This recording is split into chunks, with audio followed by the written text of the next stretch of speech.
Congress party అధ్యక్షుడు మా నాయకుడు జగన్మోహన్ రెడ్డి గారి పిలుపు మేరకు కోటి సంతకాల సేకరణ కార్యక్రమాన్ని వైఎస్ఆర్ కాంగ్రెస్ పార్టీ శ్రేణులు ప్రజల సహకారంతో చేపట్టడం జరిగింది. అందులో భాగంగా దాదాపు గత 3 మాసాలుగా ఈ కార్యక్రమాన్ని నిర్వహించి నిన్నటి రోజు దాదాపుగా జిల్లాకు సంబంధించి 7 లక్షల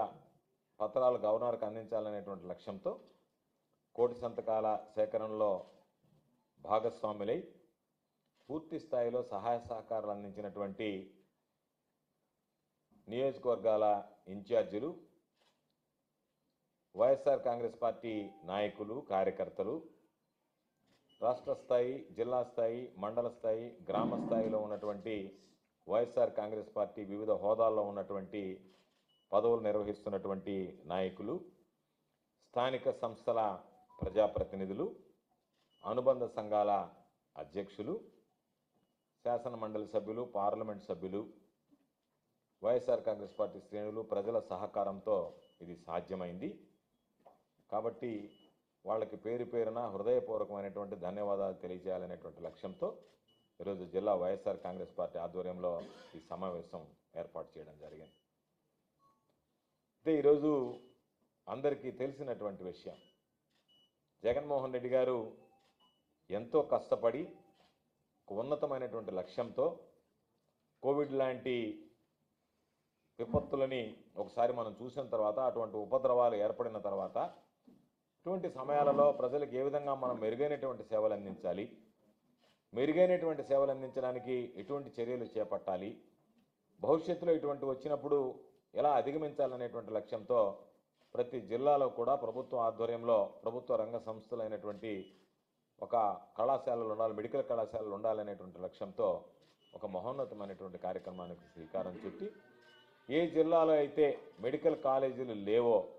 వాటికి సంబంధించి 17 మెడికల్ కాలేజీలు 17 జిల్లాల్లో ఏర్పాటు చేయడం జరిగింది. చంద్రబాబు నాయుడు రాగానే 10 మెడికల్ కళాశాలలు ప్రైవేటీకరణ చేయాలనేటువంటి ఆలోచన చేయడం, ఈరోజు అధికారం లేకపోయినా జగన్మోహన్ రెడ్డి గారు ప్రతిపక్షంలో ఉన్న ఈ సమాజ శ్రేయస్సు, ప్రజల ఉపయోగాలను దృష్టిలో పెట్టుకొని ఖచ్చితంగా ఇవి ప్రైవేటు పరం కాకూడదు, ప్రైవేటు పరం అయితే విద్యార్థులకి వైద్య దూరం కావడంతో పాటు పేద కుటుంబాలకు వైద్యం దూరం అవుతుందనేటువంటి ఆలోచన చేసి దానికి ఒక వినూత్నమైనటువంటి నిరసన కార్యక్రమానికి శ్రీకారం చుట్టి అందులో భాగంగా 1 కోటి మందిని భాగస్వాములను చేసి 18వ తేదీ గవర్నర్ గారికి ఆ వినతి పత్రాలు సమర్పించి ఆయనకి జరిగినటువంటి పరిణామాలన్నీ విన్నవించి దాని ద్వారా మెడికల్ కళాశాలలకు సంబంధించి మీరు జోక్యం చేసుకొని, రాజ్యాంగ అధిపతిగా మీరు జోక్యం చేసుకొని దీన్ని నివారించండి అని చెప్పి ఈరోజు ప్రయత్నం చేయడం జరుగుతుంది. అంటే స్థూలంగా ప్రతిపక్షంలో ఉన్న ప్రజల పక్షాన నిలబడి మెడికల్ కళాశాలలకు సంబంధించి ప్రైవేటీకరణ కాకూడదు, విద్యా వైద్యం రాష్ట్ర ప్రజానీకానికి దూరం చేయకూడదు అనేటువంటి లక్ష్యంతో జగన్మోహన్ రెడ్డి గారు పోరాడుతుంటే స్వార్థ ప్రయోజనాల కోసం,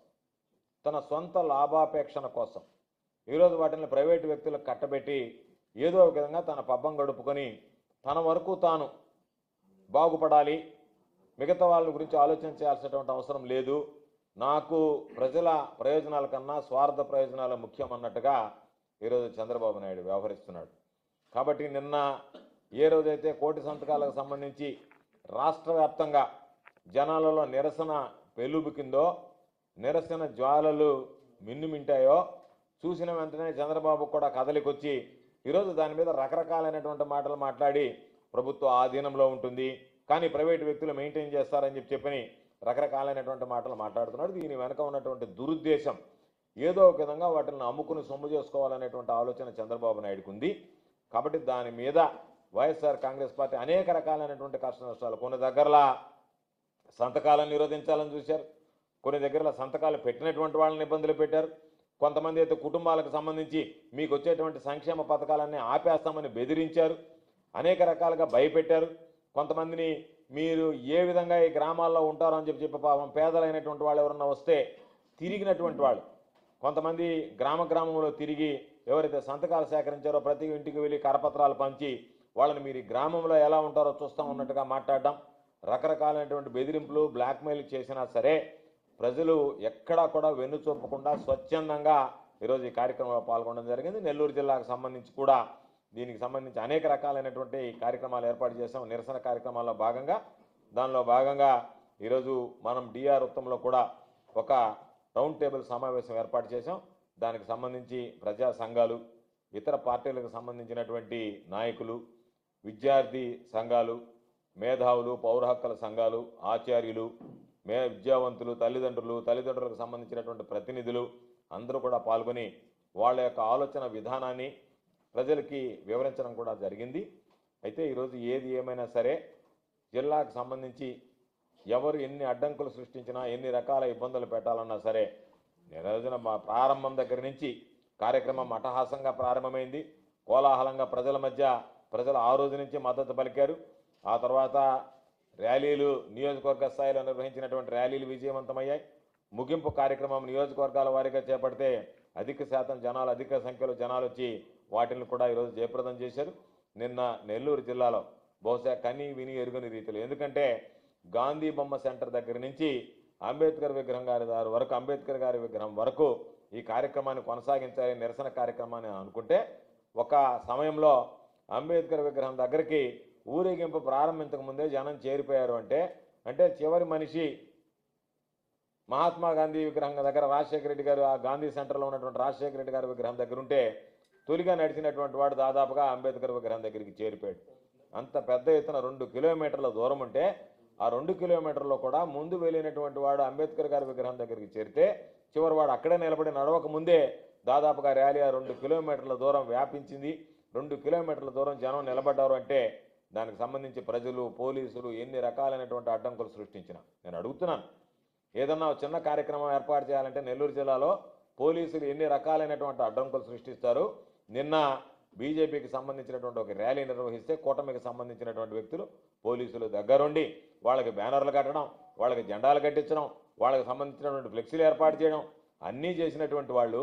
ఈరోజు పోలీసు వ్యవస్థ ఏదైతే ఉందో మేము ఉన్నది ప్రజలకు కాదు, ప్రజల శాంతి భద్రతలను కాపాడడానికి కాదు, మేము అధికార పార్టీకి కొమ్ము కోయడానికి అని చెప్పి చెప్పకనే నేను చెప్పినట్టుగా అర్థమైపోయింది. కాబట్టి మీ వ్యవహార శైలి, మీరు ఏ విధంగా వ్యవహరిస్తున్నారు, ఏ విధంగా ప్రవర్తిస్తున్నారు, పోలీసులు అధికార పక్షానికి ఏ విధంగా వంతబాడుతుంది, ప్రతిపక్షాన్ని ఏ విధంగా ఇబ్బందులు పెడుతుంది అనేటువంటిది కూడా నిన్న జరిగినటువంటి 2 కార్యక్రమాల్లో ప్రజలు చూశారు. ఎవరికి ఎంత ఆదరణ ఉంది, అందరూ కలిసి వచ్చినా ఎంతమంది ప్రజలు వచ్చారు, వైఎస్ఆర్ కాంగ్రెస్ పార్టీ జగన్మోహన్ రెడ్డి గారి పిలుపు మేరకు ఎంతమంది నిన్న నిరసన కార్యక్రమంలో పాల్గొన్నారు, ఏ పార్టీకి ఎంత బలం ఉంది జిల్లాలో అనేటువంటిది కూడా నిన్న జరిగినటువంటి బల ప్రదర్శనలాగా అనుకున్నా సరే నిన్న జరిగినటువంటి కార్యక్రమాల్లో రుజువయ్యాయి. కాబట్టి తప్పనిసరిగా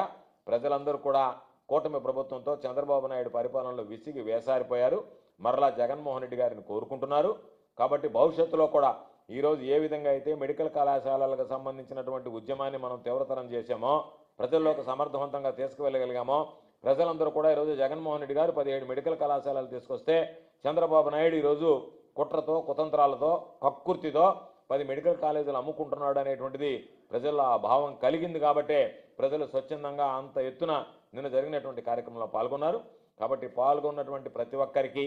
దానితో పాటు పాల్గొని ఆ కార్యక్రమాలు విజయవంతం చేయడానికి విశేషంగా కృషి చేసినటువంటి వైఎస్ఆర్ కాంగ్రెస్ పార్టీ శ్రేణులకి పేరు పేరున నెల్లూరు జిల్లా వైఎస్ఆర్ కాంగ్రెస్ పార్టీ పక్షాన హృదయపూర్వకమైనటువంటి ధన్యవాదాలు తెలియజేస్తూ, భవిష్యత్తులో కూడా ప్రజలకు సంబంధించి ప్రతి విషయంలో వైఎస్ఆర్ కాంగ్రెస్ పార్టీ అధికారం ఉన్నా లేకపోయినా ప్రజల పక్షంగా నిలబడతాం, ప్రజలకు అందుబాటులో ఉంటాం, ప్రజలకు అండదండలు అందిస్తాం, ప్రతి సమస్యలో సంపూర్ణమైనటువంటి సహాయ సహకారాలు అందించి ప్రజల సమస్యల పరిష్కారం కోసం ఈ ప్రభుత్వం మెడలు వంచి చంద్రబాబు నాయుడు మీద ఒత్తిడి పెంచి తప్పనిసరిగా ప్రజలకు సంబంధించినటువంటి ప్రజా ఉపయోగకరమైనటువంటి ప్రతి కార్యక్రమం కూడా నిర్వహించేటువంటి విధంగా వైఎస్ఆర్ కాంగ్రెస్ పార్టీ భవిష్యత్తులో కూడా ప్రజల పక్షాన నిలబడుతుంది అని చెప్పి సందర్భంగా తెలియజేస్తూ, మరొకసారి ఈ కార్యక్రమం కోటి సంతకాల సేకరణ కార్యక్రమం జయప్రదం చేసినటువంటి ప్రతి ఒక్కరికి పేరు పేరున హృదయపూర్వకమైనటువంటి కృతజ్ఞతలు తెలియజేస్తాను.